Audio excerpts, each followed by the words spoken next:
Hi అండి. నమస్తే. Welcome to Shehnaz cooking style.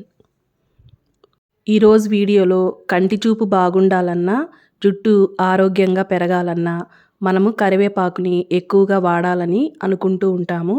అయితే కరివేపాకుని అన్ని కూరల్లో వేస్తుంటాం కానీ, తినేటప్పుడు దాన్ని తీసి పక్కకు పెట్టేస్తుంటాము. పిల్లలైనా, పెద్దలైనా సరే అలాగే చేస్తుంటారు.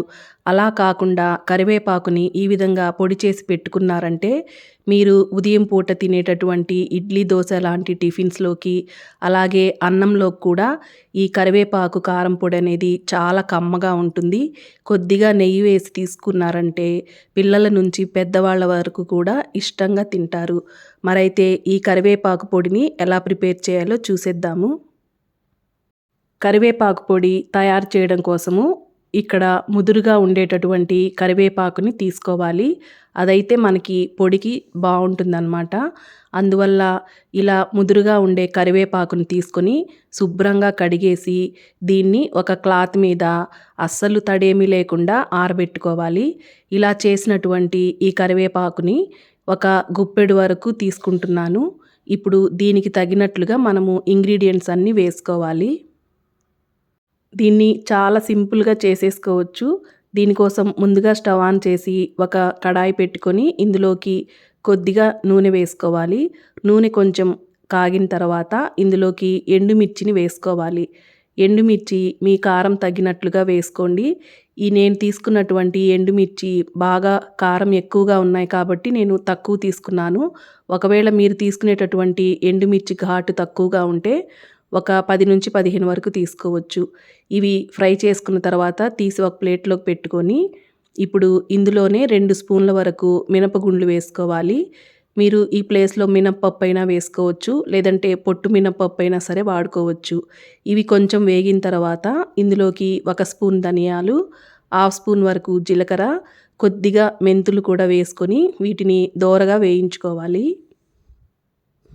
ఇలా వేయించేటప్పుడు స్టవ్‌ని సిమ్‌లో పెట్టుకోవడం మాత్రం మర్చిపోవద్దు. అయితే వీటిని అస్సలు మాడనివ్వకుండా దోరగా వేగిన తర్వాత ఒక ప్లేట్‌లోకి తీసుకోవాలి. ఇప్పుడు ఇదే కడాయిలో మరొక హాఫ్ స్పూన్ వరకు ఆయిల్ వేసుకోవాలి. ఆయిల్ వేసుకున్న తర్వాత ఇందులోకి కరివేపాకుని వేసుకోవాలి. కరివేపాకుని బాగా క్రిస్పీగా అయ్యేంత వరకు మనం కలుపుకుంటూ వేయించుకోవాలి. ఇలా కలుపుకుంటూ వేయించుకోవడం వలన మనకి ఈవెన్‌గా అన్నీ క్రిస్పీగా అవుతాయన్నమాట. లేదంటే అక్కడక్కడ పచ్చిగా ఉండి మనకి ఈ పొడి అనేది నిల్వ ఉండదు.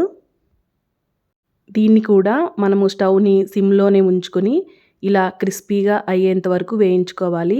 ఇలా మనము కరివేపాకుని కొద్దిగా తుంచినప్పుడు అది పొడిగా అయిపోవాలన్నమాట. అంతవరకు వేయించుకుంటే సరిపోతుంది.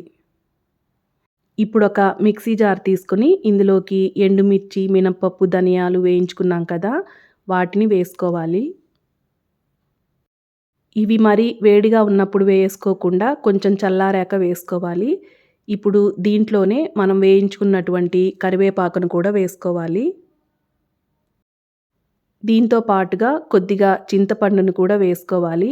ఇందులో గింజలు అవేమీ లేకుండా చూసుకొని కొద్దిగా చింతపండు వేసుకొని, దీంతో పాటు రుచికి తగినంత ఉప్పు కూడా వేసుకొని, వీటిని మరీ మెత్తగా కాకుండా ఇలా కొంచెం బరకగా గ్రైండ్ చేసుకోవాలి. ఇలా గ్రైండ్ చేసుకున్న తర్వాత ఇందులోకి పొట్టు తీయనటువంటి వెల్లుల్లిని 10-12 వరకు వేసుకోవాలి. ఒకసారి ఇక్కడ ఉప్పు సరిపోయిందో లేదో చూసుకొని, ఒకవేళ అవసరమైతే కొంచెం ఉప్పుని కూడా వేసుకొని, దీన్ని పల్స్ మోడ్‌లో గ్రైండ్ చేసుకోవాలి. ఇలా వీడియోలో చూపిస్తున్నట్లుగా పొడి అనేది కొంచెం బరకగా ఉండాలి.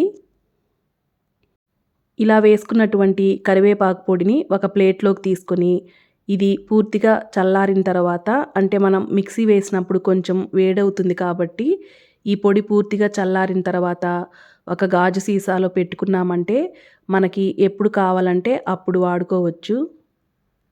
అంతేనండి. చాలా సింపుల్‌గా ఇంట్లోనే ఈ పొడిని తయారు చేసి పెట్టుకున్నారంటే, ఎప్పుడు కావాలంటే అప్పుడు వాడుకోవచ్చు. అయితే ఈ పొడి బాలింతలకి ఇంకా మంచిది. వాళ్ళు తినే మొదటి ముద్ద ఈ పొడి కలుపుకొని తింటే చాలా మంచిదనమాట వాళ్ళకి. సో, ఇదండి ఈరోజు వీడియో. ఈ వీడియో మీకు నచ్చిందా? నచ్చితే లైక్ చేయండి. నా ఛానల్‌ని కొత్తగా ఎవరైనా చూస్తుంటే సబ్స్క్రైబ్ చేసుకోండి. Thanks for watching. బాయ్.